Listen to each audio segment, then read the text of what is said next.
Are you ready? Surprise! அப்பா, அம்மா ஒயிலாவாணி, நான் உன்னை கண்டுக்க மாட்டீங்கன்னு இப்படி கண்டதெல்லாம் பண்ணிட்டு கிடக்க. இனிமேல் முழு நேரம் உன்னை மூச்சு விடாம பாக்கணுமா?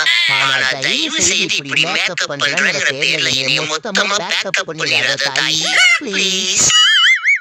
இந்த வாழைப்பழத்தோட இப்படி ஒரு சீ, அப்புறம் இப்படி ஒரு சீ, இந்த நார் மாதிரி இருக்கிறத இந்த ஆக்காமி சாப்பிடணும். ஏன்னா அதுல ஃபைபர் ஸ்ட்ரென்த் இருக்கு.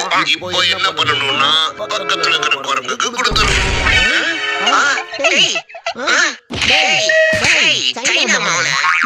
வாழைப்பழம் கொடுக்காத கூட கவலைப்படலாம். ஆனா அதை எப்படி ஒழிச்சு சாப்பிடணும்னு எனக்கே சொல்ல பத்தியா? ஆம்பளனாயா இந்த அண்டத்துல பிறந்து அசிங்கப்படுறதுக்கு பேசாம நம்மளும் பொம்பளனாயா பிறந்து இந்த மாதிரி பொழந்து